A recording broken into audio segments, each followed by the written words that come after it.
Welcome to CPM cricket. இன்னைக்கு இந்தியாவோட champions trophy ஒரு ஸ்குவாட் வந்திருக்கு. நம்மளோட ஸ்பெஷல் கெஸ்டா வந்து சிசிஎஃப் ப்ரோ லலித் குமார் அவர் வந்திருக்காரு. ஸோ அவர் பார்த்தீங்கன்னா நம்ம சேனலுக்கு வந்து அதிகமாக சப்போர்ட் பண்ணிட்டு இருப்பாரு. ஸோ அவரோட எஃபெக்டிவ்ல பார்த்தீங்கன்னா வீடியோஸ் போடுறப்போ நல்ல ஒரு கண்டென்ட்டா போடுவார். அதை தாண்டி பார்த்தீங்கன்னா அவர் வந்து ஃபேரா பேசுவார். ஸோ எந்த டீமா இருக்கட்டும் அதெல்லாம் பார்க்காம நல்ல ஒரு ஃபேர் கிரிக்கெட் கொடுப்பாரு. ஸோ அவருக்கு வந்து ஒரு ஹேட்ஸ் ஆஃப். ஸோ அவர் நம்ம சேனலுக்கு வந்திருக்காரு. ஸோ அவரு கூட தான் வந்து நம்ம இந்த இந்தியா சாம்பியன்ஸ் ட்ராஃபி ஸ்குவாடை வந்து டிஸ்கஸ் பண்ண போறோம். Let's go to the segment. Yeah welcome okay, bro. Welcome bro. Welcome welcome Bala, welcome Murali. So yes. பயங்கர பில்டப்லாம் கொடுத்துட்டீங்க. அட் த சேம் டைம் உங்களோட சேனலும் சூப்பரா போயிட்டு இருக்கு. உங்களோட இன்ஸ்டா பேஜும் சரி, உங்களோட யூடியூப் சேனலும் சரி, நானும் ஃபாலோ பண்ணிட்டு தான் இருக்கேன். இமிடியேட்டா குயிக்கா கிரிக்கெட் அப்டேட்ஸ் கொடுக்குறீங்க. அது பெரிய விஷயம். அவ்வளோ ஈஸி கிடையாது ஆக்சுவலா. சரிங்களா? இந்த வயசுல சின்ன பசங்கலாம் வந்து பாத்தீங்கன்னா என்னென்னவோ பண்ணிட்டு இருக்காங்க. ஆனா நீங்க கிரிக்கெட் உங்களோட அந்த பேஷனை கண்டினியூ பண்றீங்க பாத்தீங்களா? உங்களை பார்க்கும் போது சின்ன வயசுல என்ன பாக்குற மாதிரி இருக்கு. அதனாலதான் உங்களை மாதிரி யங்ஸ்டர்ஸ் எல்லாம் எனக்கும் கொஞ்சம் என்கரேஜ் பண்ணணும்னு ஆசை இருக்கு. உங்களோட ஜாயின் பண்ணி பேசுறதுல எனக்குமே ரொம்பவே ஹாப்பி. என்ன வேணாலும் டிஸ்கஸ் பண்ணலாம். முக்கியமான நம்மளோட பாயிண்ட் இன்னைக்கு வந்து பாத்தீங்கன்னா சாம்பியன்ஸ் ட்ராஃபி ஸ்குவாடை பத்தி தான் டிஸ்கஸ் பண்ண போறோம்.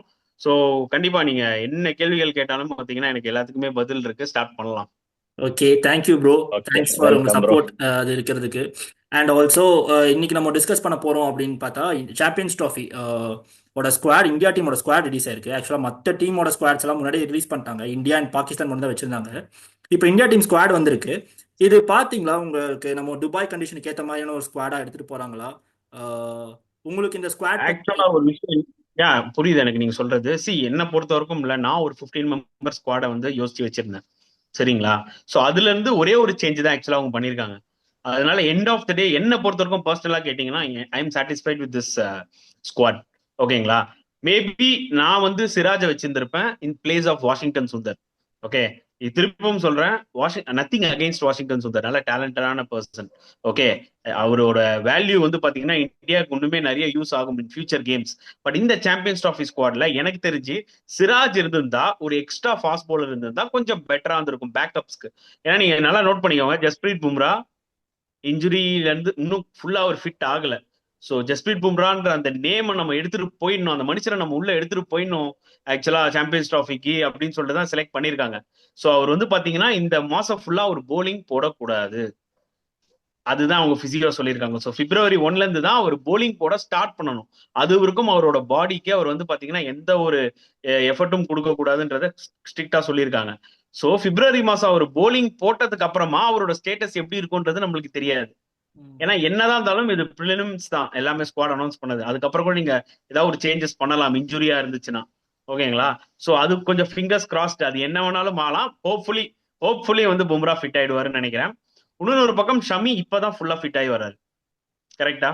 அண்ட் அதுக்கப்புறம் வந்து பாத்தீங்கன்னா இவரு ஹர்ஷதீப் சிங் இப்ப உள்ள வர்றாரு. ஹர்ஷதீப் சிங் மட்டும்தான் ஒரு பியூர் பேக்கப். மத்தபடி ஒருத்தர் வந்து ஆல்ரெடி இன்ஜுரியில இருக்காரு, ஒருத்தர் இன்ஜுரியில இருந்து இப்பதான் வராரு. சோ அவங்களுக்கு இன்னொரு ஃபாஸ்ட் பவுலர் பேக்கப்ல இருந்திருந்தா பெட்டரா இருந்திருக்கும். நான் சிராஜ் தான் சொல்றேன். பட் ரோஹித் சர்மா கிளியரா ஒரு பேட்டியில சொல்லியிருக்காரு, சிராஜ் வந்து நியூ பாலை விட்டு தாண்டிட்டா கண்ணை மூடிட்டு எவனால அடிக்கலான்றதான் பாலிஷ்டா சொன்னாரு. புரியுதா உங்களுக்கு? அத வந்து நான் சிராஜின் மட்டும் இல்ல, வேற ஏதாவது ஒரு முகேஷ் குமார் சம்மதர், வேற ஏதாவது ஒரு இந்தியன் ஃபாஸ்ட் பவுலரை கூட எடுத்துட்டு போயிருக்கலாம். நிறைய சுந்தர் ஆப்ஷன்ஸ் எடுத்துட்டு இருக்காங்க. போறதுனால என்ன? கரெக்ட், நீங்க சொல்றது ஆப்ஷன்ஸ் இருக்கு. நீங்க இங்கிலாந்து ஓடிஐ சீரீஸ்ல அவங்கள ட்ரை பண்ணிட்டு கூட அங்க போலாம். ஆமா. புரியுதா உங்களுக்கு? சோ அதனால நான் என்ன சொல்றேன்னா, சுந்தர் ஆட் பண்றதுனால என்ன ஆகுதுன்னா டூ மச் ஆஃப் ஸ்பின்னர்ஸ். ஏன்னா இப்ப ரீசெண்டா துபாயில வந்து பாத்தீங்கன்னா அந்த அளவுக்கு ஸ்பின்னர்ஸ்க்கு வந்து பெருசா அசிஸ்டன்ஸ் இல்ல, ஃபாஸ்ட் பவுலர்ஸ் தான் விக்கெட்ஸ் எடுக்கிறாங்க. ILT20லயும் அதான் நடந்துட்டு இருக்கு. But at the same time சில இன்ஃபர்மேஷன்ஸ் நான் கேள்விப்படுறேன். அதாவது என்னன்னு பாத்தீங்கன்னா சில டொமஸ்டிக் டோர்னமெண்ட்ஸும் அந்த பிச்சர்ஸ்ல நடக்குது, அதெல்லாம் கொஞ்சம் ஸ்லோவா இருக்கு அப்படின்னு சொல்லிட்டு. இன் கேஸ் வந்து பாத்தீங்கன்னா ஸ்லோவா இருக்கு, டேர்ன் ஆகுதுன்னா இந்தியாவுக்கு பெரிய அட்வான்டேஜ். ஏன்னா எல்லா டைப் ஆஃப் ஸ்பின்னர்ஸும் இந்தியா கிட்ட இருக்காங்க.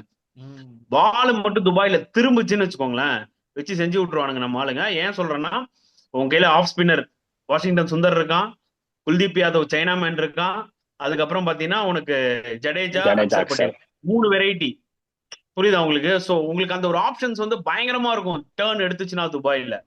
சோ அவங்க வந்து ரிஸ்க் எடுத்து தான் போறாங்க இந்தியன் டீம். ஆக்சுவலா எனக்கு என்ன தோணுதுன்னா, இல்ல அவங்க ரிஸ்க் எடுத்து தான் போறாங்க. T20 டீமை கூட நம்ம நிறைய டிஸ்கஸ் பண்ணோம். பாலா ஞாபகம் இருக்கும்னு நினைக்கிறேன் உங்ககிட்ட, நம்ம கூட தனியா கூட டிஸ்கஸ் பண்ணோம். இந்த பர்டிகுலர் டீமை பார்க்கும் போது என்னவோ பயங்கரமா மிஸ் ஆகுது, இந்த டீம் போய் சாம்பியன்ஷிப் அடிக்குமான்ற மாதிரி நினைச்சோம். Rest is history. புரியுதா உங்களுக்கு? சோ இந்த தடவையும் அவங்க என்ன நினைக்கிறாங்கன்னா, இந்த துபாய் விக்கெட் போக போக ஸ்லோவா வாய்ப்புகள் இருக்கு. ஏன்னா இன்கேஸ் இந்தியா வந்து அந்த குரூப் ஸ்டேஜஸ் தாண்டிட்டாங்கன்னா க்ரூஷியல் மேட்சஸ் செமிஃபைனல் ஃபைனலும் வந்து துபாயில தான் விளையாடுவாங்க. சோ அந்த மாதிரி மேட்சஸ்ல நம்ம கிட்ட கன் ஸ்பின்னர்ஸ் இருந்தாங்கன்னா பயங்கரமா திரும்புது அப்படின்ற மாதிரி ஆயிடுச்சுன்னா, ஏன் even Washington Sundar also will be coming in to the equation. காரணம் என்னன்னா வாஷிங்டன் சுந்தர் கேன் பேட். புரியுதா உங்களுக்கு? நீங்க தைரியமா 3 ஸ்பின்னர் வச்சுட்டு 2 ஃபாஸ்ட் பாலர் ஹர்திக் பாண்டியா ஒரு ஒரு ஆல்ரவுண்டர் இருக்கான்னு வச்சு அதை வச்சு ஓட்டிடுவாங்க. சோ எல்லாமே ஒரு மாதிரி அவங்க கால்குலேட் பண்ணி தான் இதை பண்ணிருக்காங்க. நான் அதுக்கப்புறம் யோசிச்சு பார்க்கும்போது எனக்கு அதான் தோணுது. என்ன பொறுத்த வரைக்கும் ஒரு ஃபாஸ்ட் பாலர் தான் நான் எடுத்துட்டு போயிருப்பேன். அவங்க ரிஸ்க் எடுத்து போயிருக்காங்க. சோ துபாய் பிச் எப்படி இருக்க போகுதுன்றத வந்து பாத்தீங்கன்னா நம்ம வெயிட் பண்ணி தான் பார்க்கணும். It's going to be a challenge தான் இந்தியாவுக்கு இன்கேஸ் பால் திரும்பலனா. மேபி அந்த right arm off spinner variety வேணும்னுக்காக வாஷிங்டன் சுந்தர் எடுத்திருக்காங்க. எக்ஸாக்ட்லி அவங்க அந்த வெரைட்டி வேணும்ன்றதுக்கு தான் போயிருக்காங்க. அதுல எனக்கு ஒன்றும் பிரச்சனை இல்லை. பட் நல்லா ஞாபகம் வச்சுக்கோங்க, விக்கெட்ல பெருசா டேர்ன் இல்லைன்னா இந்த என்டையர் டோர்னமெண்ட் வாஷிங்டன் சுந்தர் பால் பாயா தான் இருக்க போறாரு. புரியுதா? சோ அது ஒரு ஃபேக்டர் இருக்கு. செகண்ட், உங்க நெட்ஸ்ல வந்து நீங்க பிராக்டிஸ் பண்ணும்போது இதே ஷமி, இதே பும்ரா, இதே ஹர்ஷதீப் சிங் தான் ஃபாஸ்ட் bowling போடணும். சோ அவங்க மேட்ச்லயும் டயர்ட் ஆவாங்க, நெட்ஸ்லயும் டயர்ட் ஆவாங்க. ஆப்ஷனே இல்ல. என்னதான் வந்து த்ரோ டவுன் அவங்க ஆனா அவருமே எவ்வளோ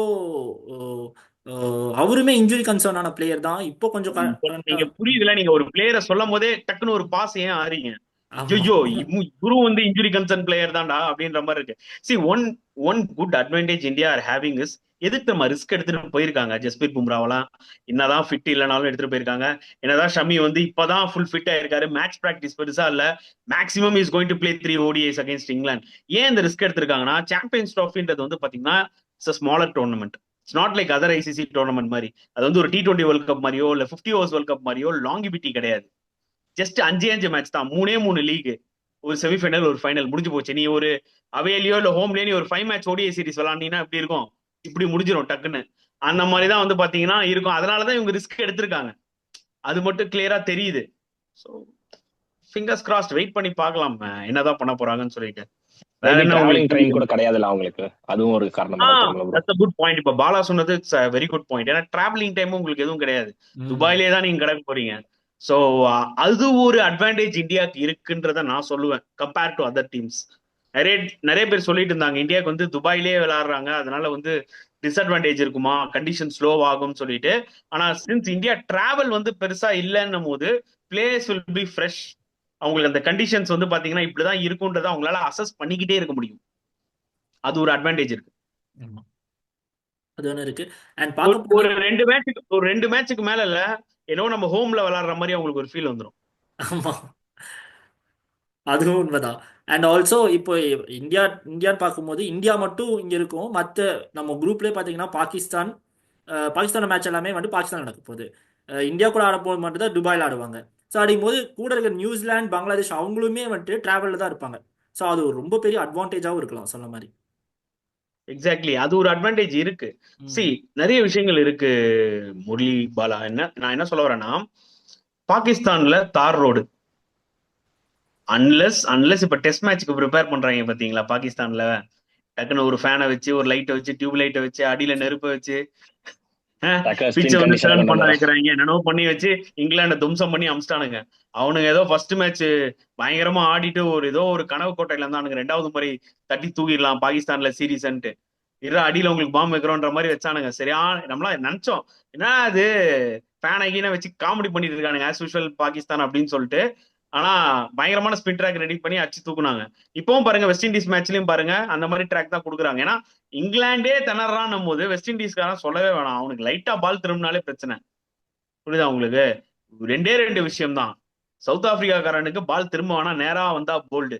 நம்ம பீடாக் சொல்லுவார் பாத்தீங்களா, எக்ஸாக்ட்லி கரெக்ட். இவனுக்கு வெஸ்ட் இண்டீஸ் பொறுத்தவரைக்கும் பாத்தீங்கன்னா சைக்கலாஜிக்கலாவே அவன் வந்து பாத்தீங்கன்னா பால் திரும்பதான் போகுதுன்ற மாதிரி ஆடுவான். சோ அதனால அந்த மாதிரி ஒரு விக்கெட்டை ரெடி பண்ணாங்கன்னா சாம்பியன்ஸ் டிராஃபிக்கு நம்ம வேணா எக்ஸ்பெக்ட் பண்ணலாம். பிளேயர்ஸ் வந்து அதுக்கேற்ற மாதிரி யூஸ் ஆயிப்பாங்க, துபாய்க்கு வந்தாலும் அதுக்கேற்ற மாதிரி அகாமடேஸ் ஆகலான்னு. ஆனா ஐசிசி டோர்னமெண்ட்னாலே ஜென்ரலா ஐசிசி என்ன பண்ணுவாங்கன்னு தெரியும்ல, பிச்சை வந்து செக் பண்ணுவாங்க, நியூட்ரலா இருக்கணும்னு எதிர்பார்ப்பாங்க. ஒரு 280 290 மினிமம் இருக்கிற மாதிரி பிச்சர்ஸ் ரெடி பண்ணும். அப்பதான் கிரௌடுக்கு வந்து அது அட்ராக்ட் ஆகும். டிவி ரைட்ஸ், துட்டு தான் அவங்களுக்கு மெயினா. ஏன்னா எல்லாமே லோ ஸ்கோரிங் கேமா இருந்துச்சுன்னா அவங்களுக்கு ஸ்பான்சர் ஒன்னும் பெரிய அவங்களுக்கு இது வராதுல்ல, வியூவர்ஷிப்ஸ் வராதுல்ல. ஸோ அதுவும் யோசிப்பாங்க. எனக்கு தெரிஞ்சு பாகிஸ்தான்லாம் நம்ம பார்க்க போறது தார் ரோடு தாங்க. அது மேட்ரே கிடையாது. அந்த தார் ரோட்ல ஆடிட்டு வந்து இங்க துபாயில ஆடும் போது என்ன கிரகணம் விட்டு கிரகணம் விளாடுற மாதிரி இருக்கும். ஆமா. அதுதான் என்னோட ஒரு பாயிண்ட் ஆஃப் வியூ. இப்போ அது அவங்களுக்கு ஒரு பெரிய டிஸ்அட்வான்டேஜாகவும் இருக்கிறதுக்கு அதிக சான்சஸ் இருக்கு. நிறைய சான்சஸ் இருக்கு. ஏன்னா பாகிஸ்தானோட கிளைமேட் இந்த டைம்ல எப்படி தெரியுமா இருக்கும்? சில்லுன்னு இருக்கும். காலையில இன்னைக்கு முல்தான்லாம் பாருங்க, மிஸ்ட் ஜாஸ்தி 2 நாளா. ம். கராச்சிலையும் லாகூர்லயும் ஆமா, ராவல்பிண்டி அதனால பெருசா மேட்சுமே வந்து ஸ்டாப் ம். பண்ணியிருந்தாங்க ஃபர்ஸ்ட் டெஸ்ட் மேட்ச். எக்ஸாக்ட்லி பெருசா ஒன்றும் மிஸ்ட் இருக்காது கராச்சி, லாகூர், ராவல்பிண்டில. கராச்சிலலாம் பட் இருக்காது. உங்களால சவுத் அந்த ஆஃப் பாகிஸ்தான் இருக்காது பெருசா. இருக்காது. பட் உங்களால அந்த சில்னஸ் ஃபீல் பண்ண முடியும். ஆனா நீங்க துபாய்க்கு வந்தீங்கன்னா அப்படி ஃபீல் பண்ண முடியும்? வெந்துருவீங்க. ஆமா. நேர் இப்ப புரியுதா டிராஸ்டிக் உங்களுக்கு? சேஞ்ச் இந்தியா இருக்கும் has உங்களுக்கு. that. இந்தியா கிட்ட அந்த ஒரு சின்ன அட்வான்டேஜ் இருக்கு. அதை ம். வச்சுட்டு எப்படி இந்தியா இந்த சாம்பியன்ஸ் டிராஃபில டிராவல் பண்ண போறாங்கன்றதா இருக்கு. ஆமா. அண்ட் ஆல்சோ நாங்க இந்த கேள்வி நான் கேட்கலான்ட்டு இருந்தேன் ஆக்சுவலாக அவங்ககிட்ட. அந்த ஃபாஸ்ட் பவுலிங் வந்துட்டு வெறும் 3 பேர் தான் எடுத்துகிட்டு போகிறாங்க, எக்ஸ்ட்ராவாக ஒருத்தர் எடுத்துகிட்டு போயிருக்கலாம்னு சொல்லிட்டு. ஸோ அது பார்க்கும்போது இப்போ 4 ஃபாஸ்ட் பவுலர்ஸ் அப்படின்னு சொல்கிறோம். இந்த கொஷின் நம்ம ஆல்ரெடி டிஸ்கஸ் பண்ணோம். பட் ஹர்திக் பாண்டியா ஒரே ஒரு ஆல்ரவுண்டர், கூட 3 ஃபாஸ்ட் பவுலிங் இவங்க இருக்காங்க. நான் என்ன சொல்கிறேன்னா, நீங்கள் ஸ்பின்னர்ஸ் பார்க்கும்போது பேட்ஸ்மேன் அண்ட் விக்கெட் கீப்பர்ஸை கொஞ்சம் அதிகமாக எடுத்துகிட்டு போன மாதிரி எனக்கு ஃபீல் ஆகுது. அஹ், அது பற்றின உங்கள் தாட்ஸ் என்ன? உங்களுக்கு இவ்வளோ பேட்ஸ்மேன் வேணுமா? ஒரு எஸ்எஸ்வி ஜெய்ஸ்வால் மறுபடியுமே பேக்கப் வேணுமா? அஹ், இது ஒரு நல்ல கொஸ்டின் தான் முரளி. நான் ஒரு விஷயம் சொல்றேன், நல்லா புரிஞ்சுக்கோங்க. ஒன் பை ஒன்னா சொல்றேன். நீங்க ஒரே டைம்ல நீங்க 2-3 பாயிண்ட் கொஸ்டின் கேட்டுட்டீங்க, விச் இஸ் குட். ஃபர்ஸ்ட் வந்து பாத்தீங்கன்னா I will come to the wicket keeper options. என்னைக்குமே ஒரு ஐசிசி டோர்னமெண்ட் இருக்கும் போது you should always have a backup wicket keeper. ஓகேங்களா?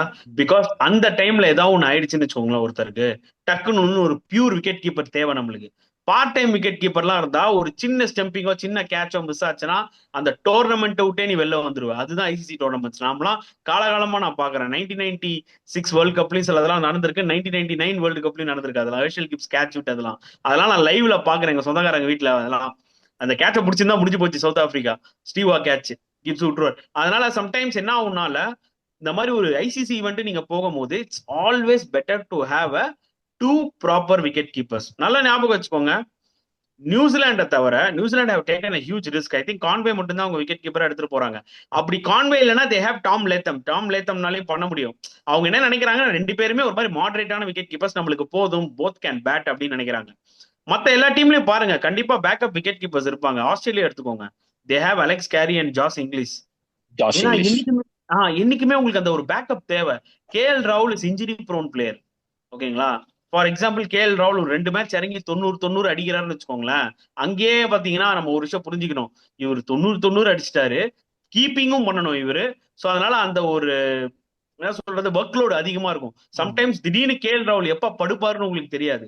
But Pant is a very fit player. Pant வந்து பாக்கிறதுக்கு அப்படியே லேசியா அப்படி மூவ் ஆற மாதிரி இருக்கும், அப்படி இப்படி இது பண்ற மாதிரி இருக்கும். ஆனா அவ்வளவு சீக்கிரம் வந்து பாத்தீங்கன்னா ஃபிட்னஸ் இஷ்யூஸ் அவருக்கு இருக்காது. ஸோ அதனால பேக்கப்புக்கு என்னைக்குமே you should have a good 2 wicket கீப்பர்ஸ்ங்க ஒரு ஐசிசி டோர்னமெண்ட்குள்ள நீங்க நுழையும் போது, இர்ரெஸ்பெக்டிவ் ஆஃப் அது சின்ன டோர்னமெண்டா இருக்கட்டும் பெரிய டோர்னமெண்டா இருக்கட்டும்.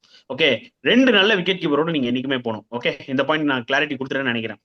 Second, coming to your batting point of view.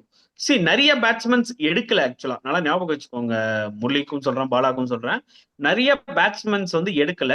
ஒரே ஒரு பேக்கப் ஓபனரை மட்டும் எடுத்திருக்காங்க. புரியுதா உங்களுக்கு? எஸ்எஸ்வி ஜெய்ஸ்வால்.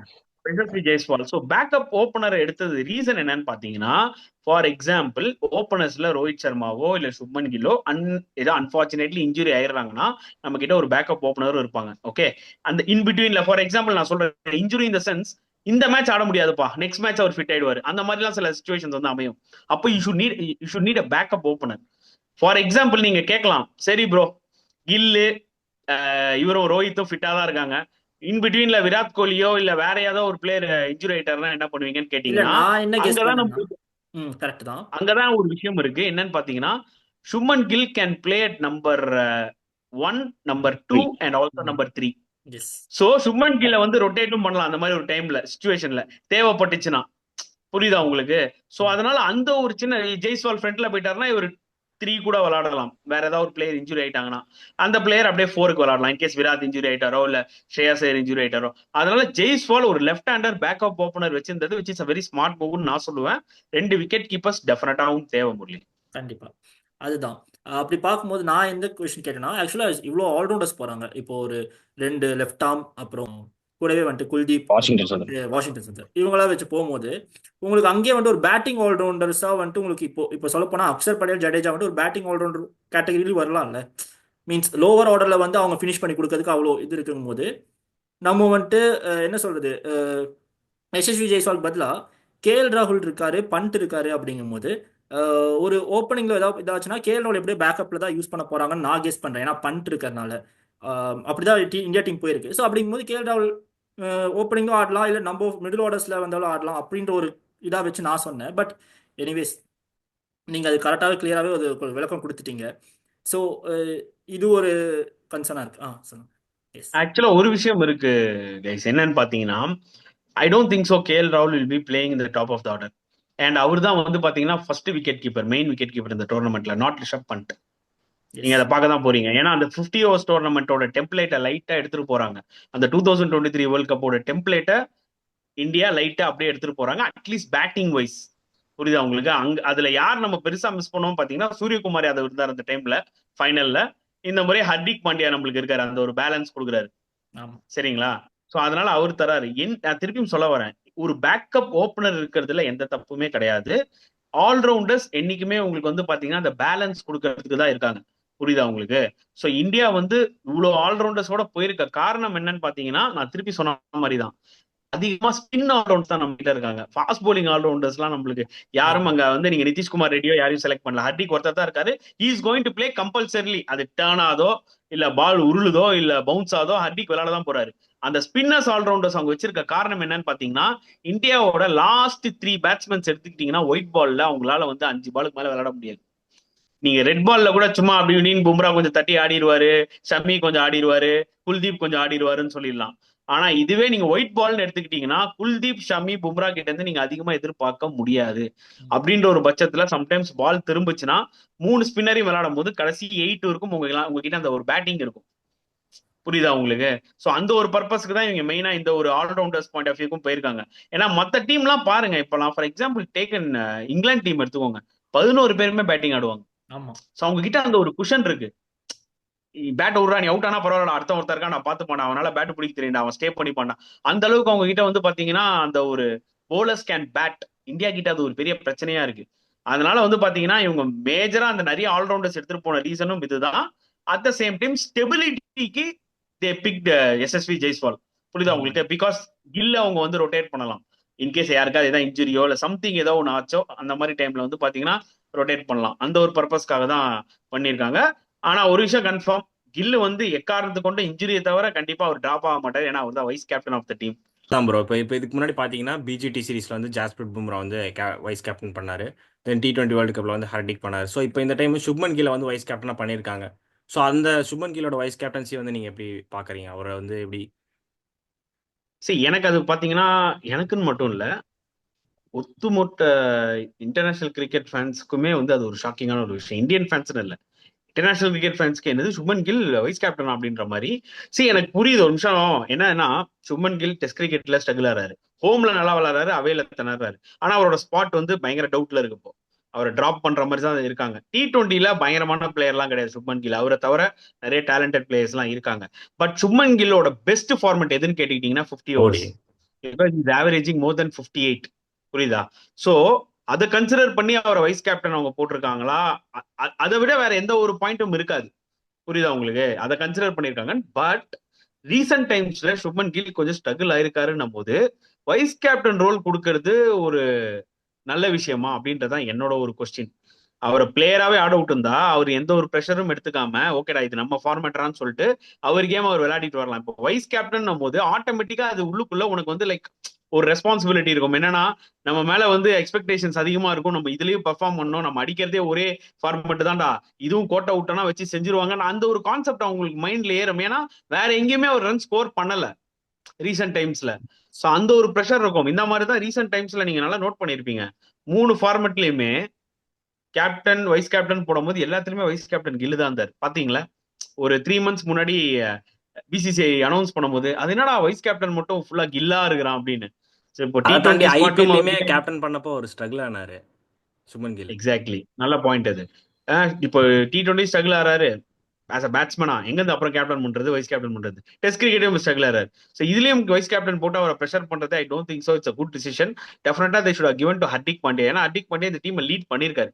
ஹர்திக் பாண்டியா லாங் டேர்மான்றத பத்தி இப்ப பேச்சு கிடையாது.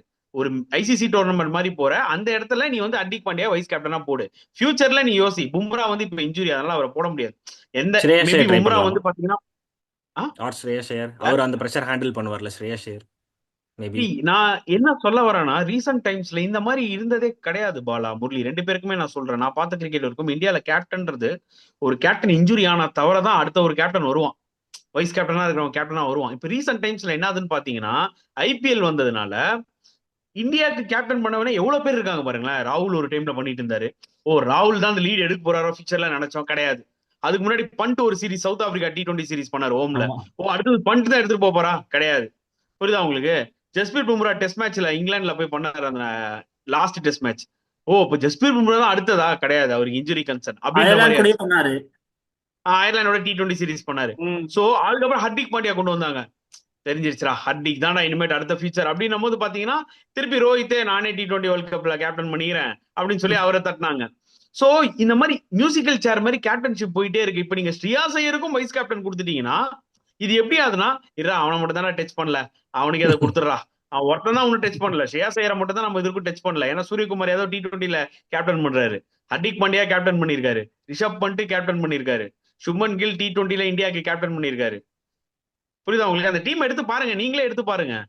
எல்லாருமே ஆல்மோஸ்ட் கேப்டன் பண்ணிருப்பாங்க. ஏன்னா அடுத்த வைஸ் கேப்டன் அக்சர் பட்டேல் இந்த டீம்ல இருக்காரு ஸ்குவாட்ல. அதனால இது வந்து நீங்க ஸ்ரேயாஸ் ஐயருக்கும் கொடுத்தீங்கன்னா என்ன ஆகும்னா, ஸ்ரேயாஸ் ஐயர் இப்ப ஒன்னும் சர்டனிட்டி இல்ல. என்னதான் ஒரு நல்லா வேர்ல்டு கப் விளையாடினாலுமே ஸ்டில் ஸ்ரேயாஸ் ஐயர் வந்து பாத்தீங்கன்னா அவரோட பிளேஸ் ஒன்னும் பிக்ஸ் பண்ணல. புரியுதா உங்களுக்கு? அது ஒரு விஷயம் இருக்கு. Is a good ODI player, அதுல எந்த டவுட்டுமே இல்ல. என்ன பொறுத்த வரைக்கும் கில்லுக்கு கொடுத்ததுக்கு பதில் ஒரு இம்பார்ட்டன்ட் டோர்னமெண்ட் ஹர்திக் பாண்டியா கொடுத்துருக்கணும். ஏன்னா ஹர்திக் பாண்டியா இந்தியாவுக்கு கேப்டன் பண்ணிருக்காரு. அவருக்கு அந்த அனுபவம் இருக்கு. அனுபவமே இல்லைன்னு நம்ம சொல்ல முடியாது, அனுபவம் இருக்கு. அப்படின்னும் போது அவரு கொடுத்திருந்தா ரோஹித் சர்மா அண்ட் ஹர்திக் பாண்டியா அந்த பாண்ட் இருக்கு பாத்தீங்களா, அது பெட்டரா இருக்கும். நீங்க வேணா பாருங்க, நீங்க நாளைக்கு நல்லா நோட் பண்ணி பாருங்க. இந்த சாம்பியன்ஸ் ட்ராஃபிலே குரூஷியல் டைம்ல ரோஹித் சர்மாவும் கில்லும் டிஸ்கஸ் பண்ண போறாங்களா, இல்ல Rohit Sharma Virat and maximum Hardik Pandya discuss பண்ண போறாங்களா, பும்ரா அதுல ஆட் ஆவாரான்னு பாருங்க. என்னோட கொஸ்டின் அதுதான். கில் சொல்ற இப்போ ஃபார் எக்ஸாம்பிள் ரோஹித் ஏதோ நடுவில் ஏதோ டக்குன்னு ஒரு சின்ன இன்ஜுரி, அடுத்த லாஸ்ட் 10 ஓவர் கில்லு தான் கேப்டன் பண்ணும்பா, நீ தான்ப்பா வைஸ் கேப்டன் அப்படின்னும் போது கில்ல எந்த அளவுக்கு அவங்க வந்து ஒரு கேப்டனா எடுத்துப்பாங்க? அந்த ரெஸ்பெக்ட் அவருக்கு இருக்கா? நீயே போடலாங்க, ஒன்னும் அடிக்க மாட்டேங்கிற, இதுல உனக்கு வேற வைஸ் கேப்டன் வேற கொடுத்துருக்காங்களான்ற அந்த தாட் அப்படி இருக்கும். ஆனா கண்ட்ரிக்காக அவங்க விளையாட போறாங்க, அது வேற விஷயம். நான் கில்லுக்கு உன் மூஞ்சிக்காலாம் விளையாடல, நான் கண்ட்ரிக்காக விளையாடுவாங்க. இட்ஸ் அ பேட் டிசிஷன் நான் சொல்லுவேன். பட் சின்ன டோர்னமெண்ட், ரோஹித் தான் எல்லா டிசிஷனும் எடுக்க போறாரு. கில்லு பக்கம் கூட போக மாட்டாரு. ஒரு பேச்சுக்கு வைஸ் கேப்டன் அப்படி போட்டாதான் ஒரு பிளேயிங் லெவன்ல எல்லா மேட்சும் இருப்பாருன்றது ஒரு ரீசனா கூட இருக்கலாம். இப்போ நீங்க சொன்னதுல இப்போ இன்னொரு கொஸ்டின், இப்போ கில் வந்து வைஸ் கேப்டனா கொடுத்ததுனால அந்த வந்து அந்த ப்ரெஷர் வந்து அவர் எப்படி ஹேண்டில் பண்ணுவாருங்கிற பார்ப்போம். ஏன்னா இப்போ வந்து இந்த மாதிரி வைஸ் கேப்டன் கொடுத்தப்போ அவரோட பேட்டிங் வந்து சம்டைம்ஸ் வந்து இப்போ இந்த சாம்பியன்ஸ் ட்ராஃபில வந்து டிப் டவுன் ஆயிட்டாருன்னா இப்போ அவரை வந்து 11ல இருந்து தூக்கவும் முடியாது. ஏன்னா உங்களுக்கு SSV ஜெய்ஸ்வால் மாதிரி ஆள் வந்து பேக்கப் ஓப்பனராக இருக்குங்கிறப்போ அவர் வந்து 11ல கொண்டு வர முடியாது. ஏன்னா ஓப்பனிங்ல பார்த்தீங்கன்னா கேப்டன் ரோஹித் இருக்காரு, then vice captain Shubman Gill. So அந்த பிளேஸ்ல நம்ம கை வைக்கவே முடியாது. ஸோ அப்போ இப்போ இவங்க ரெண்டு பேருமே வந்து இப்போ ரீசெண்ட் ஃபார்ம்ஸ் நம்ம பார்த்துருப்போம், அந்த அளவுக்கு ஸ்ட்ரகிள் ஆகுறாங்க. பட் ரெண்டு பேருமே வந்து குட் இன் ODIs அப்படின்னு சொல்லலாம். சப்போஸ் சாம்பியன்ஸ் ட்ராஃப்லையுமே வந்து ரெண்டு பேர்ல யாராவது ஒருத்தர் ஸ்ட்ரகிள் ஆயிட்டாங்கன்னா நம்ம SSV ஜெய்ஸ்வால் மாதிரி ஆளை வந்து உள்ள கொண்டு வர முடியாது. ஸோ அதை வந்து நீங்க எப்படி பாக்குறீங்க ஓப்பனிங்ல? அந்த அதை தான் நானும் சொல்ல வரேன் பாலா. இப்ப என்ன இந்த டிசிஷனே தப்புன்னு நான் சொல்ல வரேன். புரியுதா உங்களுக்கு? வாட் எவர் ODIல வந்து கில் நல்லா பெர்ஃபார்ம் பண்ணியிருந்தாலும் ஆஸ் அ பிளேயரா அவரை விட்டுருக்கலாம். இப்ப என்ன ஆகும்னா, இதுக்கு முன்னாடி இந்த தவறு ஆல்ரெடி BCCI செஞ்சிருக்காங்கன்றதான் நான் சொல்ல வரேன். இதுக்கு முன்னாடி மூணு ஃபார்மேட்லயுமே வந்து பாத்தீங்கன்னா இதுக்கு மேல இடம் இல்ல, இந்த 3 ஃபார்மேட் தான் இருக்கு, எல்லாத்துலயும் போட அவனை வைஸ் கேப்டனா போட்டாங்க. நம்மளுக்கே ஒரு மாதிரி ஆடா இருந்துச்சு, எதுக்கு இப்ப எல்லாத்துலயுமே கில்ல நீங்க வைஸ் கேப்டனா போட்டிருக்கீங்க அப்படின்ற மாதிரி. அவர் பாருங்க பிரஷர்ல சக்கம் ஆனாரு. இப்ப ரீசெண்ட் டைம்ல அவரோட ஸ்பாட்டே டவுட்டா இருக்கு. ஒன் டே கிரிக்கெட்டை தவிர மத்த எல்லா ஃபார்மேட்டும் அவரோட ஸ்பாட் டவுட் தான்.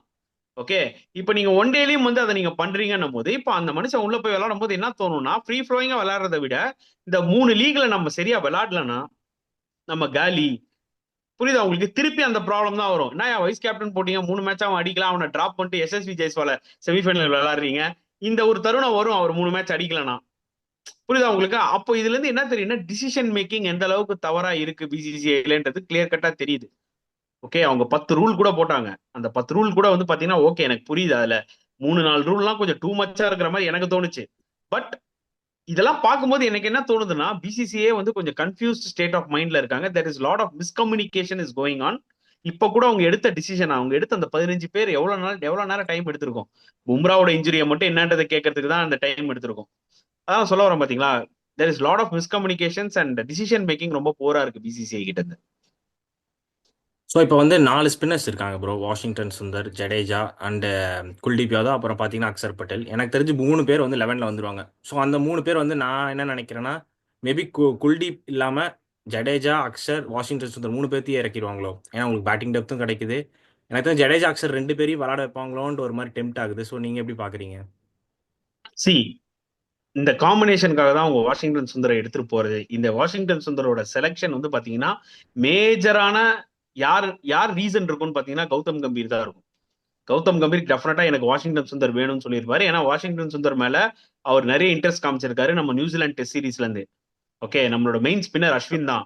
ஆனா அவர் வந்து பாத்தீங்கன்னா முக்கியத்துவம் அதிகமா சுந்தருக்கு தான் கொடுத்தாரு. சுந்தரும் அதுக்கேற்ற மாதிரி பெர்ஃபார்ம் பண்ணாரு, அவுட் பெர்ஃபார்ம் பண்ணாரு அஸ்வின் ஆக்சுவலா அந்த நியூசிலாந்து சீரீஸ்ல.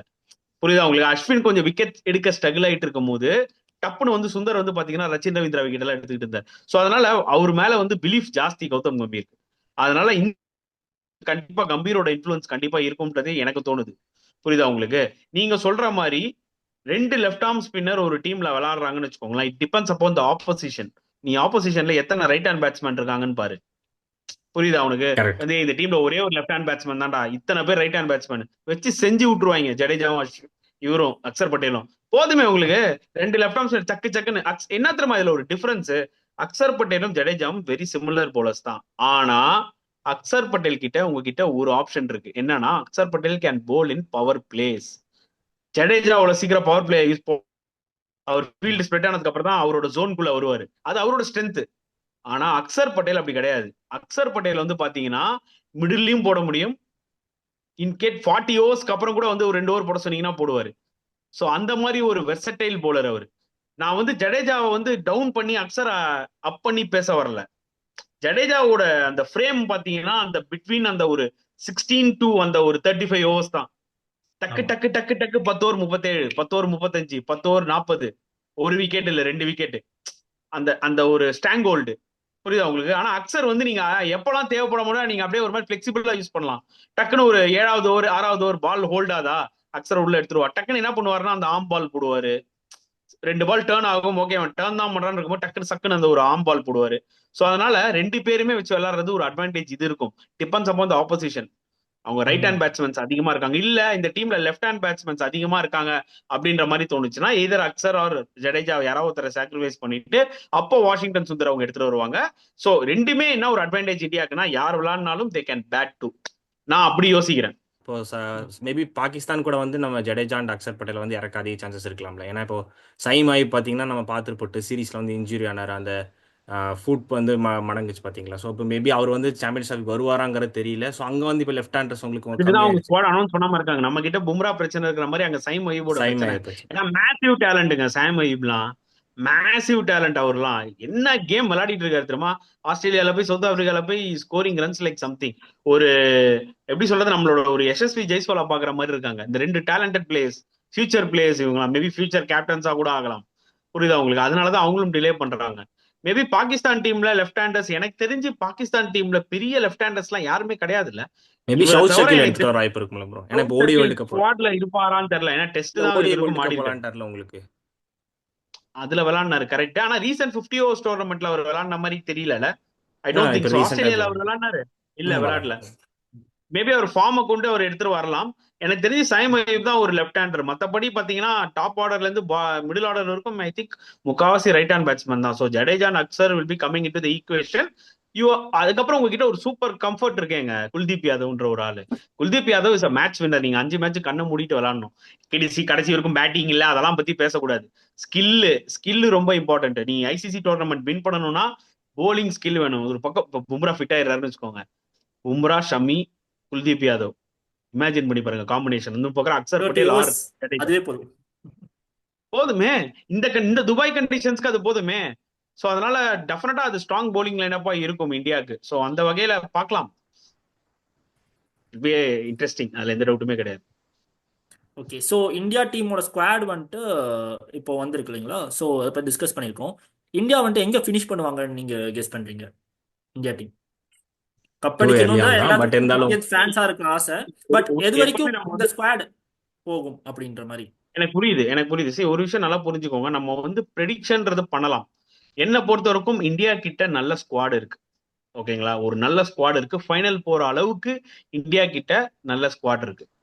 அன்லஸ் ஜஸ்பிரீத் பும்ரா, முகமது ஷமி யாரா இன்ஜுரி ஆயிட்டாங்கன்னா இன் பிட்வீன்ல, இல்ல முகமது ஷமி ஃபிட் ஆயிட்டாரு, பும்ரா இன்கேஸ் இல்லைங்க ஒரு மேட்ச் தான் ஆடுவாரு, இல்லைங்க அவர் கஷ்டங்க இந்த குரூப் மேட்சே ஆட மாட்டாரு அப்படின்னு சொன்னா மட்டும்தான் எனக்கு சில டவுட்ஸ் வரும்.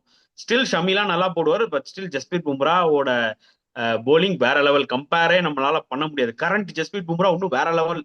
ஸோ அதனால எனக்கு தெரிஞ்சு இன்கேஸ் 3 பேருமே யாருமே வந்து இன்ஜுரி ஃப்ரீயா இந்தியா விளாண்டாங்கன்னா இந்த சீரீஸ்ல டெஃபினட்டா ஃபைனல் போகவும் வாய்ப்புகள் இருக்கு. இந்த சாம்பியன்ஸ் ட்ராஃபியை தட்டி தூக்கவும் வாய்ப்புகள் இருக்கு.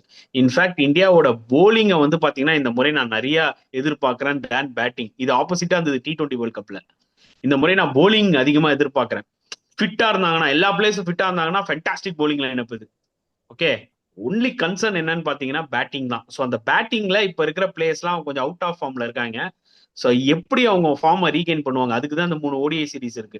ஸோ என்ன பொறுத்த வரைக்கும் யாருமே இன்ஜுரி இல்லாம இந்த ஃபுல் ஸ்ட்ரென்த் டீம் இந்தியா விளாட்னா டெஃபினட்டா ஃபைனல் போவாங்க. அதுக்கப்புறம் பெஸ்ட் ஹிஸ்டரிங்க. ஃபைனல் என்ன வேணாலும் ஆகலாம். இந்தியாவும் வின் பண்ணலாம், யாரும் வின் பண்ணலாம். பட் டெஃபினட்டா இந்தியா ஃபைனல் போக வாய்ப்புகள் இருக்கு. செமிஃபைனல்ல ஒரு சேலஞ்சஸ் ஃபேஸ் பண்ணாலும் ஃபுல் ஃபிட் இந்தியன் டீம் கிட்ட அந்த ஒரு 3 போலர்ஸ் வச்சிருந்தாங்கன்னா டெஃபினட்டா ஃபைனல் போலாம். எக்ஸாக்ட்லி ப்ரோ, நீங்கள் சொன்ன பாயிண்ட் தான். ஏன்னா வேர்ல்ட் கப்லேயுமே வந்து நம்ம ஹர்திக் பாண்டியா இல்லை இன்ஜுரினால. அதே மாதிரி யாருமே இன்ஜுரி ஆகாமல் நீங்கள் சொன்ன மாதிரி ஃபுல் 11ஓட போனாங்கன்னா சாம்பியன்ஸ் ட்ராஃபி நம்ம எடுக்கலாம். அந்த ஒரு பேலன்ஸ் மிஸ் ஆல்சோ பண்ணோம் பாத்தீங்கன்னா ஃபைனல்ல நம்ம கிளியர் கட்டா தெரிஞ்சுது. ஆமாம், அந்த எக்ஸ்ட்ரா பேட்டிங் எடுத்துகிட்டு போனதுமே ஒரு ஆஸ்திரேலியா மாதிரி கண்டிஷன், ஆஸ்திரேலியா டீம் கூட ஆடும்போது ஒரு கொஞ்சம் டிஸ்அட்வான்டேஜ் மாதிரி தான் தெரிஞ்சிச்சு. ஏன்னா நமக்கு பவுலிங் அங்கே தேவைப்பட்டிருக்கு. ஏன்னா அவங்களோட விக்கெட் தான் நம்மளால எடுக்க முடியாம போயிடுச்சு அந்த டைம்ல. எக்ஸாக்ட்லி அதுதான். ஏன்னா ஹர்திக் பாண்டியா நல்லாவே ஒரு பேலன்ஸ் உங்களுக்கு கொடுத்திருப்பாரு. இன்னுமே அவரோட பவர் ஹீட்டிங் இந்த மாதிரி ஸ்லோ கண்டிஷன்ஸ்ல சூரியகுமார் யாதவ் விட பெட்டரா இருந்திருக்கும். ஏன்னா சூரியகுமார் யாதவ் ஜென்ரலா பால் வந்து பேட்டுக்கு வர எக்ஸ்பெக்ட் பண்ணுவாரு. நீங்க அதனாலதான் பாருங்க சூரியகுமார் யாதவ் கொஞ்சம் பவுன்சி ட்ராக்ஸ் நியூசிலாண்டோ இங்கிலாண்டோ இல்ல ஒரு சவுத் ஆப்பிரிக்காவோ ஆஸ்திரேலியாவோ என்ஜாய் பண்ணுவாரு.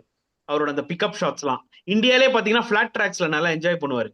புரியுதா உங்களுக்கு? ஆனா அந்த ஃபைனல் அகமதாபாத் நிஜமாவே அது ஒரு பகில் விக்கெட். அதுல தொக்கா மாட்டிக்கிட்டாரு. ஆனா ஹர்திக் பாண்டியா மாதிரி பிளேயர் எப்படி தெரியுமா? கண்டிஷன்ஸ் எல்லாம் நீங்க பாக்காதீங்க. அவரோட இந்த ரிஸ்ட் பவர், ஹேண்ட் ஐ கோஆர்டினேஷன், சம்டைம்ஸ் அவரோட கேம் வந்து ஸ்லோவர் கண்டிஷன்ஸ்ல ரொம்பவே எஃபெக்டிவா இருக்கும். நல்லா ஞாபகம் வச்சுக்கோங்க. சென்னையில ஒரு மேட்ச் வின் பண்ணி கொடுப்பாரு. இந்த அப்பதான் ஹர்திக் பாண்டியாவோட எரா பிகின் ஆச்சு. ஒரு 5 6 அடிப்பார் பவன் நிக்கிய. அந்த கண்டிஷன்ஸ் அந்த பர்டிகுலர் மேட்ச்ல ரொம்ப டஃப். நான் லைவ்ல பாத்துட்டு இருக்கேன் அந்த மேட்ச. ரொம்ப கஷ்டம். டேர்ன் அது இப்படி திரும்புது அப்படி திரும்புது, விரல விட்டு ஆடிக்கிட்டு இருந்தாரு பவன் நிக்கி. மத்த பேட்ஸ்மேன் எல்லாருமே யாரா அவன், ஏதோ வரான், ஏதோ முருங்கா மாதிரி வரான், இவனே தட்டி தூக்கிடலாம் அப்படின்ற மாதிரி. MS தோனியே வந்து பாத்தீங்கன்னா கேஷுவலா தான் இருந்தாரு. ஏதாவது பண்ண அந்த முதல் 6 பால் திரும்புது அப்படியே. அந்த ரிஸ்ட் பவரை யூஸ் பண்ணி அடிச்சாரு. சோ அந்த மாதிரி பிளேயர் வந்து பாத்தீங்கன்னா அந்த அகமதாபாத் விக்கெட்டுக்கு ரொம்பவே எஃபெக்டிவா இருந்திருக்கலாம். இது சின்ன சின்ன விஷயங்கள் நான் கம்பேர் பண்ண வரும்ல. Suryakumar Yadav is best T20 player, அதுல எந்த டவுட்டுமே கிடையாது. பட் இந்த மாதிரி டஃப் கண்டிஷன்ஸ்ல ஹர்திக் பாண்டியாவோட கேம் இன்னுமே எஃபெக்டிவா இருந்திருக்கும்னு சொல்ல வரேன். எக்ஸாக்ட்லி. அதுவும் இல்லாம இப்போ இந்த நம்ம இந்தியா டீம் எங்க ஃபினிஷ் பண்ணுவாங்க அப்படின்ற ஒரு கொஸ்டின் எதுக்கு வருதுன்னா, 2023 வேர்ல்ட் கப்க்கு அப்புறம் இந்தியா பெருசா ஓடிஐஸ் ஆடல. அதுவுமே ஒரு கன்சர்ன் இருக்கு. ஸோ ஒரு விஷயம் அப்படி புரிஞ்சுக்கணும். நீங்க ஆப்வியஸ்லி நீங்க கேட்கிற கொஸ்டின்ஸ்ல எல்லாமே வேலிடா இருக்கு. அது எந்த டவுட்டுமே கிடையாது. பட் ஒரு விஷயம் நான் சொல்றேன். இந்த ICC டோர்னமெண்ட்ஸ்ன்றது எப்படின்னு பாத்தீங்கன்னா, எப்படி இந்த டீம் யுனைடடா விளையாடுறாங்கன்றத பொறுத்துதான் இருக்கு ப்ரோ. இந்த பாஸ்ட்ல என்ன பண்ணாங்கன்றது கிடையாது. எக்ஸாம்பிள் நீங்க இந்த T20 வேர்ல்ட் கப்பே எடுத்துக்கோங்களேன். நான் என் சேனல்ல சொன்னேன், நான் வந்து எதிர்பார்ப்பு இல்லாம தான் உள்ள இறங்குறேன் இந்தியாவுக்கு அப்படின்னு பல முறை சொல்லியிருக்கேன். ஐ திங்க் பாலா லிசன் பண்ணியிருப்பாருன்னு நினைக்கிறேன். அந்த டைம் எதிர்பார்ப்புகள் இல்லாம தான் நான் உள்ள நுழையிறேன். நான் வந்து இந்தியா செமிஃபைனல் இருக்கும் வந்தாலே போதுப்பா, இந்த டீம் வச்சுக்கிட்டு பெரிய விஷயம், பும்ரா மட்டும் தான் வச்சிருக்காங்க, வேற யாரும் கிடையாது அப்படின்ற மாதிரி. பட் ரோஹித் சர்மா ஆப்கானிஸ்தானோட அந்த டைம்ல ஒரு 2 T20 ஆடிட்டு தான் உள்ள வந்தாரு. விராட் கோலியும் பெருசா டச் இல்ல. அன்பார்ச்சுனேட்லி விராட் கோலி வேர்ல்டு கப்ல ஒண்ணுமே பண்ணல ஃபைனல தவிர. எல்லா பிளேயர்ஸுமே ஒரு மாதிரி அவுட் ஆஃப் ஃபார்ம்ல தான் வந்தாங்க. ஓகே, பெரிய T20 எக்ஸ்பீரியன்ஸ் இல்லாம தான் சில பிளேயர்ஸ் எல்லாம் வந்தாங்க. ஸோ அப்படின்னும் போது வந்து பாத்தீங்கன்னா நம்மளுக்கு கை கொடுத்ததெல்லாம் பாத்தீங்கன்னா அன்எக்ஸ்பெக்டட் பிளேயர்ஸா இருந்தாங்க. ரோஹித் சர்மா என்டையர் டோர்னமெண்ட் செம்ம ஸ்டார்ட் கொடுத்தாரு. Okay, Axar Patel out of nowhere பேட்டிங்லயும் ஆடினாரு, எல்லாருமே பெர்ஃபார்ம் பண்ணி கொடுத்தாரு. அவுட் ஆஃப் ஃபார்மா இருந்த ஹர்திக் பாண்டியா வேற லெவல்ல விளையாடினாரு. ஸோ அந்த மாதிரி இந்த ஒரு பர்டிகுலர் டோர்னமெண்ட்லயும் நான் என்ன எக்ஸ்பெக்ட் பண்றேன்னா, எல்லாரோட மைண்ட் செட்டுமே என்னடா நீங்க பிஜிடில நியூசிலாந்துல திணறீங்க அப்படின்ற மாதிரி. பட் ஆனா you will see a different டீம்ன்ற மாதிரி எனக்கு தோணுது. இந்த ஐசிசி டோர்னமெண்ட்ல இந்த பிளேயர்ஸ் எல்லாம் ஸ்டெப் அப் ஆவாங்கன்ற மாதிரி எனக்கு தோணுது. சோ அந்த பாஸ்ட் வெறும் 3 மேட்ச் தான் இருக்கு, 4 மேட்ச் தான் இருக்கு, அது பிரச்சனை கிடையாது. எதுக்காக ரோஹித்தும் கோலியும் 3 ஒன் டே நான் விளையாடணுன்றத ப்ரீவியஸ்லி என்னோட வீடியோஸ்ல சொல்லியிருப்பேன்னா, கண்டிப்பா அவங்களுக்கு அந்த ஒரு ஓடிஐ கேம் டச் வேணும். ஏன்னா அவங்க ஆல்ரெடி T20 ரிட்டையர் ஆயிட்டாங்க. அவங்க விளையாட போறதே வந்து ஓடிஐஸ் அண்ட் டெஸ்ட் கிரிக்கெட். அதுல வால்யூம் எடுத்துக்கிட்டீங்கன்னா டெஸ்ட் கிரிக்கெட் தான் அதிகமா இருக்கு. ஓடிஐஸ் வந்து ரொம்ப சின்ன சின்னதா இருக்கு. அப்படின்னும் போது நீங்க ஒரு ஐசிசி ஓடிஐ டோர்னமெண்ட் ஆடினீங்கன்னும் போது அந்த 3 ODI it's going to help them. விராட்டுக்கோ சரி, ரோஹித்துக்கோ சரி, அவங்களுக்கு அது ரொம்ப ஹெல்ப்ஃபுல்லா இருக்கும். மத்தபடி பாத்தீங்கன்னா ஓவரால் யூனிட் வந்து அந்த கரெக்ட் டைம்ல ஸ்டெப் அப் ஆவாங்கன்ற நம்பிக்கை எனக்கு இருக்கு முரளி. நான் அவ்வளவுதான் சொல்ல முடியும். ஸோ ஹோப் எல்லாரும் ஃபுல் ஃபிட் Correct, ஆகி correct. இந்த ஸ்குவாட் எப்படி பண்றாங்கங்கிறத பார்க்கலாம். கண்டிப்பா கண்டிப்பா எனக்கு நம்பிக்கை இருக்கு. அதுக்கு மேல கிரிக்கெட் இஸ் ஃபன்னி கேம்ங்க. வேற யாராவது பெட்டரா விளையாடி கப்பு தூக்குனாங்கன்னா அவங்களுக்கு நம்ம மரியாதை கொடுக்க போறோம், அவ்வளவுதான். அவங்களுக்கு நம்ம சல்யூட் அடிச்சுட்டு போக வேண்டியதான். பட் நம்ம இந்தியன் டீம் இந்த ஒரு ஸ்குவாடை பார்க்கும்போது எனக்கு நம்பிக்கை நிறையவே இருக்கு. டெஃபினட்டா ஃபைனல் போவாங்க. எல்லா பிளேயர்ஸுமே ஃபிட்டா இருந்தாங்கன்னா இந்த சாம்பியன்ஸ் ட்ராஃபியும் தட்டி தூக்க வாய்ப்புகள் நிறைய இருக்குன்றத நான் சொல்ல வரேன். ஐ ஹோப், நீங்க இந்தியா பத்தி பேசிட்டீங்க, I hope that Bangladesh and Afghanistan இந்த 2 டீமும் வந்து பாத்தீங்கன்னா ஏதாவது ஒரு மேஜர் டீமை பீட் பண்ணுவாங்க. ஹோப்ஃபுல்லி இந்தியாவை பீட் பண்ண தேவையில்ல, பங்களாதேஷ் பாகிஸ்தானை பீட் பண்ணாங்கன்னா நல்லா இருக்கும். ஒரு இந்தியன் கிரிக்கெட் ஃபேனா நான் சொல்றேன். Or so New Zealand. இந்த டீம்ஸ்லாம் வந்து இன்னைக்கு நாங்க வந்து எலிஜிபிள் ஆகி நாங்க வந்து சாம்பியன்ஸ் ட்ராஃபிக்கு வந்திருக்கோன்றத வந்து அவங்க காமிக்கணும், ப்ரூவ் பண்ணணும்னு சொல்ல வரேன். சும்மா வந்துட்டு எல்லா மேட்சும் தோத்துட்டு போறதுக்கு வந்து எதுக்கு அவங்க குவாலிஃபை ஆகி வரணும்? அதுக்கு ஸ்ரீலங்காவே வந்திருக்கலாம்ல. ஸோ அதனால அதுதான் நான் அப்பார்ட் ஃப்ரம் இந்தியா, நான் ஆப்கானிஸ்தான் பங்களாதேஷ் எப்படி ஃபேர் ஆக போறாங்கன்றத ரொம்ப கண்குத்தி பாம்பு மாதிரி பார்க்க போறேன் இந்த ஒரு பர்டிகுலர் சாம்பியன்ஸ் ட்ராஃபில. ஓகே, ஸோ பார்ப்போம் இந்த சாம்பியன்ஸ் ட்ராஃபியில் வந்துட்டு எப்படி எந்தெந்த டீம்ஸ் குவாலிஃபை ஆக போகிறாங்க. அண்ட் இந்த மாதிரி நீங்கள் சொன்ன மாதிரி ஆப்கானிஸ்தான் அண்ட் பங்களாதேஷ் வந்துட்டு எந்த பெரிய டீமை பீட் பண்ண போகிறாங்க. மேபி சர்ப்ரைசிங்காக அவங்க மேபி செமிஸ்க்கு வந்தால் கூட சான்சஸ் இருக்கு. ஏன்னா மூணு அது மேட்ச் தான் போது 2 மேட்ச் ஜெயிச்சாலே போதும் அவங்களுக்கு. அது ஒரு விஷயம் இருக்கு முரளி. என்ன நான் சொல்ல வரேன்னா, வேர்ல்டு கப்ல கூட உங்களுக்கு நிறைய லீக் மேட்சஸ் இருக்கும், ஒரு சில ஈஸி மேட்சஸ் வந்து அமையும். ஆனா சாம்பியன்ஸ் ட்ராஃபில every match is a difficult match. அதுல நீ பூந்து செமிஃபைனல் வந்தீனா வேர்ல்டு கப் விட பெரிய விஷயம் நான் நினைப்பேன். ஆமா, நம்ம அதை அப்பதான் தாண்டி லாஸ்ட் டைம் ஆப்கானிஸ்தான் வந்து இந்த பாகிஸ்தான் கப் அடிச்சாங்க. பாகிஸ்தான் அண்ட் அவங்க அப்படிதான் ஈஸியா குவாலிஃபை ஆனாங்க. ஈஸியான்னு சொல்ல முடியாது, அவங்களோட எஃபோர்ட்ஸ் கொடுத்தாங்க. பட் இருந்தாலும் அவங்களோட என்ன சொல்றது, ஒரு சின்ன ஒரு ரன் ரேட்டோ ஒரு மேட்ச் ஜெயிச்சது மூலியமா என்னைக்குமே நான் ஒரு விஷயம் சொல்றேன் தெரிஞ்சுக்கோ. இந்தியாவுக்கு வந்து ஒரு ஐசிசி டோர்னமெண்ட் வின் பண்ண எவ்வளவு நாள் ஆச்சு? நம்மளுக்குலாம் நிறைய மற்ற டோர்னமெண்ட்லாம் பயங்கரமா வின் பண்றாங்கன்னா ஒரு ஐசிசி டோர்னமெண்ட் வின் பண்றதுக்கு எவ்வளவு நாள் ஆச்சு? ஸோ இந்த மாதிரி சின்ன சின்ன டீம்ஸ்லாம் வந்து பாத்தீங்கன்னா நல்ல லீக்ல ஒரு மாதிரி செமையா விளையாடி செமிஃபைனல்ல இதுலயே குவாலிஃபை ஆவாங்க. இல்ல இந்த கேம் நீங்க வின் பண்ணீங்கன்னா செமிஃபைனல் போலாங்க, உங்களுக்கு அருமையான ஆப்பர்ச்சுனிட்டி.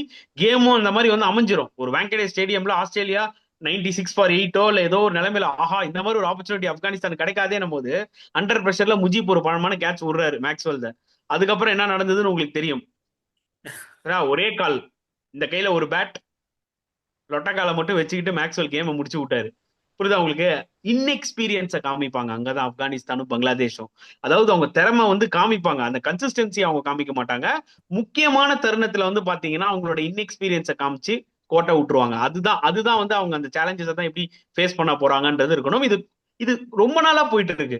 ஏன்னா இப்ப பாருங்களேன், எல்லாமே மாறுது. டாப் டீம்ஸ்னா இவங்க தாண்டா அப்படின்னு தான் வருது தவிர, எப்ப வந்து பங்களாதேஷோ இல்ல திருப்பி ஸ்ரீலங்காவே ஒரு ஐசிசி டோர்னமெண்ட் அடிச்சு ரொம்ப நாள் ஆச்சுல. சோ இவங்கெல்லாம் எப்ப அடிச்சு உடச்சுக்கிட்டு ஒரு டோர்னமெண்ட் வின் பண்ணுவாங்க? எப்பதான் பங்களாதேஷ் அடிப்பாங்க? ட்ராலி ஃபார்வர்டுன்னே இருக்காங்க. ஓகே, சின்ன சின்ன பைலேட்டரல் சீரிஸ் வின் பண்ணிட்டு பாம்பு விடுறாங்க. அதுக்கு அட்லீஸ்ட் ஒரு ஐசிசி டோர்னமெண்ட்டுக்குலாம் ஒரு பயத்தை காமிச்சு இல்ல வின்னே பண்ணிட்டாங்கன்னா அதுக்கப்புறம் அவங்க காலரை தூக்கிக்கிட்டோம் இல்ல சட்டையா மாத்தி போட்டுக்கிட்டோம் பிரச்சனையே கிடையாது. ஆனா எதுவுமே பண்ணாம அவங்க எவ்வளவு காலம் தான் இதே மாதிரி சர்வே ஆயிட்டே இருப்பாங்க. அது என்னன்னா கிரிக்கெட்டை வந்து பாத்தீங்கன்னா டெவலப் ஆகாது. சோ அதனாலதான் இந்த 2 டீமும் எப்படி ஃபேர் ஆக போறாங்க இந்த டோர்னமெண்ட்லன்றதை நான் திருப்பியும் சொல்ல வரேன். பார்க்கலாம், பார்ப்போம். சாம்பியன்ஸ் ஆஃப் இந்தியா டீம் கண்டிப்பா இந்த ஸ்குவாட் எடுத்து வின் பண்ணுன்றதா நம்ம இந்தியன் ஃபேன்ஸா எல்லாருக்குமே ஒரு பெரிய ஆசை.